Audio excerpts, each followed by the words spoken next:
The eminence in Shadow season 2 के episode 4 की starting में हम देखते हैं कि कुछ गुंडों ने मिस्टर गोसी की ट्रांसपोर्टेशन ट्रेन को रोक दिया है और वो लड़कियों को धमकाते हुए कहते हैं कि तुम्हारी कंपनी तो इस समय कुछ ज्यादा ही प्रॉफिट कमा रही है। इस समय तुम्हारे पास जो सामान है ये लगभग 100 मिलियन ज़ैनी का होगा। तुम्हारा बिजनेस तो टॉप क्लास चल रहा है, इसलिए हमारे बॉस को लगता है कि तुम्हारे बिजनेस को रोक देना चाहिए। और इसके बाद वो उस लड़की पे हमला करके उसके कपड़े तक फाड़ देता है। जिसके बाद वो लड़की उनसे उनके बॉस का नाम पूछती है तो एक बंदा बोलता है गाटर। गाटर नाम सुना है तुमने? मिडगर की सारी बिक्री और खरीदी को वही कंट्रोल करता है और तुमने उसको गुस्सा दिला दिया है। तब वो लड़की कहती है नहीं, ऐसा नहीं हो सकता, गाटर तो काफी ज्यादा रिस्पेक्टेड और जेंटलमैन है। सभी लोग उनकी रिस्पेक्ट करते हैं क्योंकि वो मेजर कोऑपरेटिव अलायंस के प्रेसिडेंट हैं और उसने तो चर्च में काफी डोनेशन भी दी है और वो तुम जैसे 2 कौड़ी के गुंडों को तो हायर नहीं करेगा हमें रोकने के लिए। तब वो बंदा कहता है कि अच्छे लोगों की भी एक हिडन डार्क साइड होती है। तभी हम देखते हैं वहाँ पर अल्फा भी आ जाती है बहुत सारे शैडो गार्डन्स के मेंबर्स को लेकर और वो कहते हैं कि हम तुम्हारे प्लान को समझ चुके हैं और वहीं पर हम तीनों लड़कियों को भी देखते हैं। तभी अल्फा के ऑर्डर मिलते ही वो सभी उन गुंडों को मौत के घाट उतार देते हैं। तभी शैडो गार्डन के एक मेंबर अल्फा को रिपोर्ट देती है और वो बताते हैं कि हमने दुश्मनों की लेजिटिमेट रैंक्स को कम कर दिया है। तो अब जो अंडरवर्ल्ड प्लेयर हैं जो कि कल्ट के साथ कनेक्टेड हैं वो बाहर आएंगे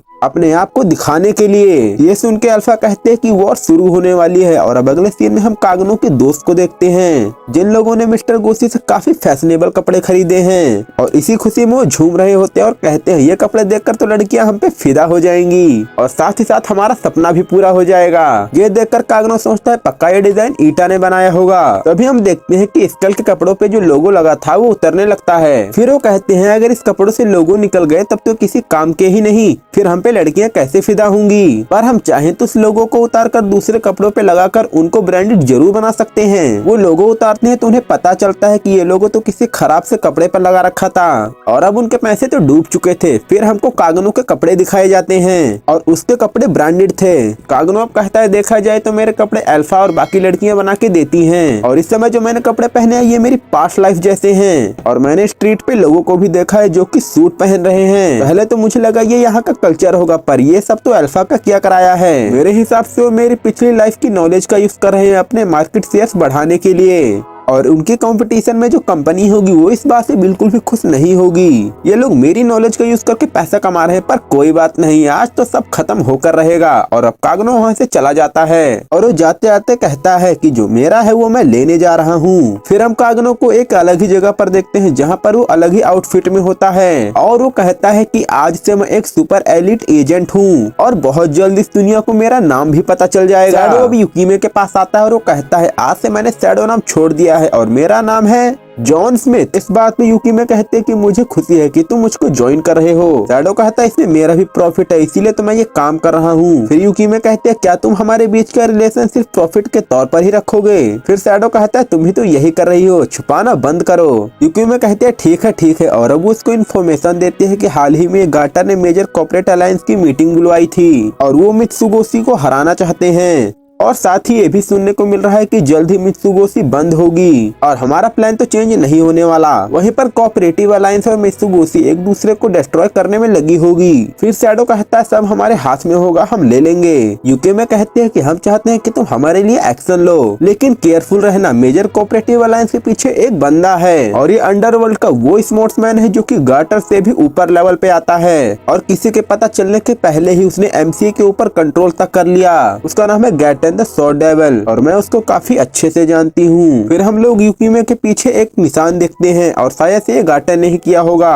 और युकीमे अब गाटन को हराने की कसम खाती है। उसके बाद अब ट्रेन रुक जाती है और शैडो ट्रेन से उतरता है और अब अगले सीन में हम मार्केट का सीन देखते हैं जहाँ पर गाटर कॉर्पोरेशन सारे सामान बड़े सस्ते में बेच रही है और ऐसा सुनने के बाद सारी लड़कियां वहां पर शॉपिंग करने के लिए आ जाती हैं और कागनों के दोस्त भी दौड़े दौड़े जा ही रहे होते हैं पर ना जाने वो कैसे आंटियों के पैरों के नीचे रौंदे जाते हैं। और वहीं पर कागनो इस बात को नोटिस करता है सिर्फ गाटर कॉर्पोरेशन नहीं बल्कि और जितने भी कॉर्पोरेशन है वो सामान को काफी सस्ते में बेच रहे हैं। कागनो कहता है यहाँ पर तो सेल की कंपटीशन है, ये सब बस मित्सुबिशी को हराना चाहते हैं। इसका मतलब कि अल्फा और बाकी लड़कियां काफी आगे निकल चुकी हैं। वो एक्सक्लूसिव प्रोडक्ट जो तुम सिर्फ कंपनी के स्टोर पर ही खरीद सकते हो बिना लोकल कंपनी के डिस्ट्रीब्यूटर की मदद के, वो उनको बेच रहे हैं। और इसी वजह से डाउनटाउन शॉपिंग लिस्ट भी उन पर गुस्सा है और इसी वजह से मित्सुबिशी को काफी हेट मिल रहा है और वो उनको तबाह करना चाहते हैं। पर ऐसा होने से पहले मैं सबको डिस्ट्रॉय कर दूंगा और दोबारा रीबिल्ड कर दूंगा।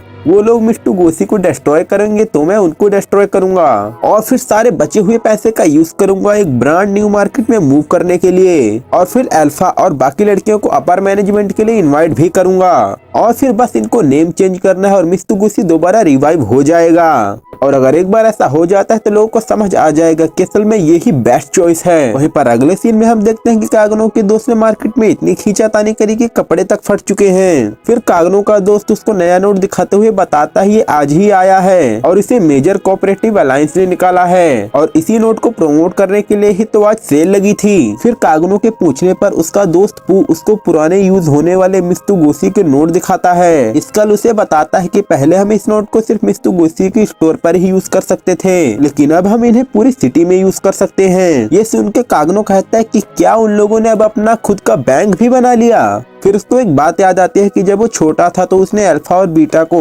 बैंक और क्रेडिट क्रिएशन के बारे में बताया था। मुझे तो वो इन्फॉर्मेशन इतने अच्छे से याद नहीं, मैंने बात काफी जल्दी खत्म कर दी थी, पर उन्होंने उस नॉलेज का यूज करके एक बैंक तक बना डाला। तभी एक दोस्त बोलता है कि वो लोग तो ऑफिस को इंस्पायर कर रहे हैं। फिर कागनो कहता है कॉपीज, और फिर वो देखता है कि मित्सुबिशी के जो नोट्स हैं वो मल्टी कलर प्रिंटिंग करते हैं और कलरफुली वाटर मार्क प्लेस करते हैं, लेकिन कोऑपरेटिव अलायंस वाला जो ये कॉपी नोट है इस पे तो सिर्फ सिंपल डिजाइन है और क्रूडर प्रिंटिंग है। तभी कागनो याद करता है कि जब मैं छोटा था तो मेरा एक सपना था, मेरे पास एक 1000 येन का नोट था और मुझे लगा कि मैं कॉपी मशीन से उसको कॉपी करके ढेर सारे नोट्स बना सकता हूँ और दुकान के ओनर के गुस्सा होने की वजह से मैंने वो आइडिया तक ड्रॉप कर दिया था। लेकिन अभी तो एक सुपर एलिट सीक्रेट एजेंट होने के नाते मैं अपने सपने को पूरा कर सकता हूँ। और कागनो अब उस नोट को लेकर भागता है तो उसके पीछे उसके दोस्त भी दौड़ते हैं और अब रात के समय वो युकीमे से मिलता है और वो उसको मैजिक दिखा रहा होता है एक सिंगल गोल्ड कॉइन को मल्टीपल कॉइन्स में बदलने का और मैं कुछ ऐसा ही करना चाहता हूँ। ये सुन के युकीमे कहती है क्या तुम पेपर मनी की बात कर रहे हो? तो शैडो कहता है हाँ मैं पेपर नोट्स की बात कर रहा हूँ, वो भी करेंसी ही होती है पर उनका वजन नहीं होता। चलो मैं तुमको एक एग्जाम्पल के जरिए समझाता हूँ। तुमने बैंक में 1000 ज़ेनी रखी और बदले में तुम्हें 10,000 ज़ेनी का एक नोट मिलेगा जिससे तुम सामान खरीद सकते हो। और देखा यहाँ पर अजीब क्या हुआ, बैंक में भी तुम्हारे पास 10,000 ज़ेनी है और तुम्हारे हाथ में भी 10,000 ज़ेनी हो जाएंगे और इससे हमारा पैसा डबल। और 10,000 ज़ेनी बैंक में ऐसे ही पड़े होंगे तो कोई दिक्कत नहीं है। जब तक ओरिजिनल 10,000 ज़ेनी मार्केट में सर्कुलेट नहीं होता तब तक कोई भी कॉन्ट्रडिक्शन नहीं होगा। लेकिन बैंक ने पहले ही 10,000 ज़ेनी को यूज कर लिया किसी और बंदे को देने के लिए। युकीमे अब कहती है अगर मित्सुबिशी बैंक के पास इतने ज्यादा पैसे होंगे तो उनके पास ज्यादा अपॉर्चुनिटी है कि मर्चेंट्स उनसे पैसे बोरो करना चाहेंगे और बैंक उन्हें पैसे देकर उनकी डिमांड पूरी कर देगा। तो शैडो कहता है हाँ, वॉलेट में कोई भी गोल्ड कॉइन लेकर नहीं घूमना चाहता, पेपर ज्यादा कन्वीनियंट होते हैं। इसका मतलब कि बैंक में पड़े 10,000 ज़ेनी और भी ज्यादा मल्टीप्लाई होते जाएंगे क्योंकि कोई उसको यूज ही नहीं करेगा और इससे मित्सुबिशी को काफी ज्यादा प्रॉफिट होने वाला है क्योंकि वो इंटरेस्ट जो लेंगे। और ये होती है क्रेडिट क्रिएशन की असली वैल्यू। ये सुन के युकीमे कहती है ओ तो मित्सुबिशी इतने समय से ये करते आ रहा है, जिसने भी आइडिया सोचा हो कितना कमाल का बंदा होगा, मैं उससे मिलना चाहती हूँ। फिर शैडो उसको वही दो नोट दिखाता है और इसको कंपैरिजन करने के लिए बोलता है। एक के ऊपर वाटर मार्क नहीं है जबकि दूसरे के ऊपर वाटर मार्क है। तो शैडो इनके बारे में बताता है तो युकीमे कहती है तो इनका कॉपी बनाना आसान है। तो शैडो स्माइल करते हुए कहता है हाँ हम नकली पैसे बनाएंगे। इस पर युकीमे कहती है क्या तुम्हें इस बात का अंदाजा है कि जो मेजर कोऑपरेटिव अलायंस के नोट्स है वो अभी रॉयल कैपिटल में सर्कुलेट हो रहे हैं और उनकी कॉपी बनाने पर जो अथॉरिटीज है वो उनके सोर्स को ट्रेस करने की कोशिश करेगी। लेकिन अगर हम इस काम को छोटे अमाउंट में करें तो शायद हमारे बचने के चांसेस बढ़ जाते हैं। मुझे नहीं लगता कि हम इससे कुछ ज्यादा पैसे कमा पाएंगे। ये सुनकर शैडो का हाथ कांपने लगता है और उसके हाथ से पैसे भी गिर जाते हैं। वो कहता है क्या तुम्हें सच में ऐसा लगता है? यूकी में कहती है मैं तुम्हारा प्लान समझ गई, तुम सच में नकली पैसों को पकड़वाना चाहते हो ना,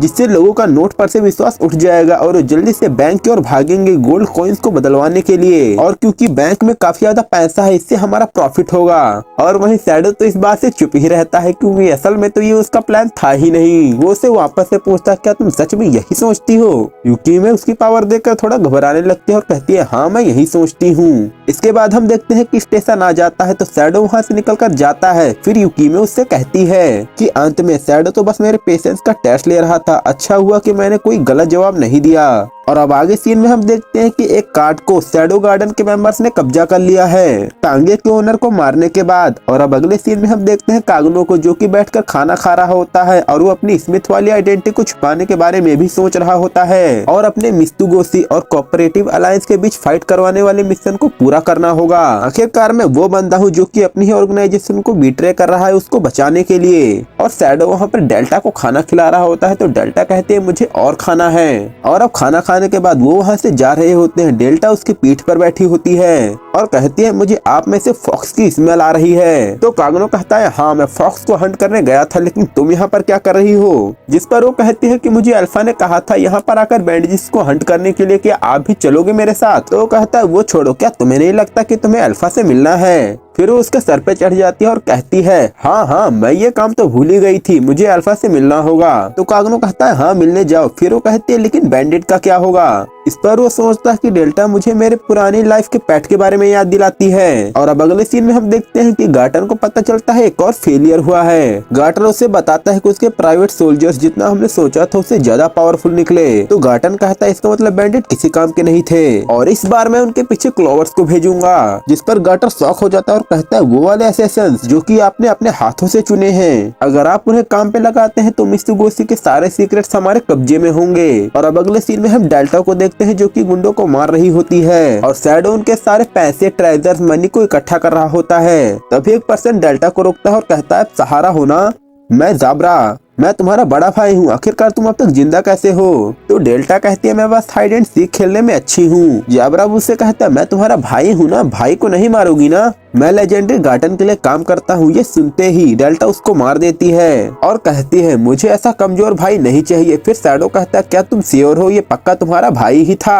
तो डेल्टा कहती है हाँ, कमजोर लोग हमारी फैमिली का नाम खराब करते हैं। मेरे डैड हमारे क्लैन के चीफ हैं और उनकी बहुत सारी पत्नियां हैं, इसका मतलब कि उनके हजारों बच्चे तो होंगे ही। तो एक बच्चा मर भी जाता है तो क्या ही फर्क पड़ने वाला है, कमजोर लोग काम के नहीं होते तो हम और बनाते हैं। ये सुन के शैडो सोचता है कितने अजीब लोग हैं ये। शैडो अब वहाँ से जा रहा होता है और अभी डेल्टा उसके ऊपर बैठी होती है और वो कहती है क्यों ना आप हमारे चीफ बन जाओ और इसके लिए बस आपको हमारे डैड को हराना होगा और फिर आप ढेर सारे बच्चों को जन्म देना और फिर आपका क्लैन सबसे स्ट्रॉन्ग होगा और साथ ही साथ आपको ढेर सारी वाइफ भी मिलेगी। तो शैडो कहता है नहीं, मैं इन सब में इंटरेस्ट नहीं रखता और उसके बाद वो वहाँ से चले जाते हैं। फिर गार्टन को पता चलता है कि जाब्रा मारा गया। गार्टन को बताता है कि अब तो जाब्रा भी मारा गया। हम धीरे धीरे अपने पावरफुल आदमी को खोते जा रहे हैं, ये हमारे लिए अच्छा नहीं है। हमने अपनी खुद की बैंक को स्टेब्लिश करने के लिए काफी पैसे को इन्वेस्ट किया है और खुद के नोट प्रिंट करने के लिए हमको और भी पैसों की जरूरत है।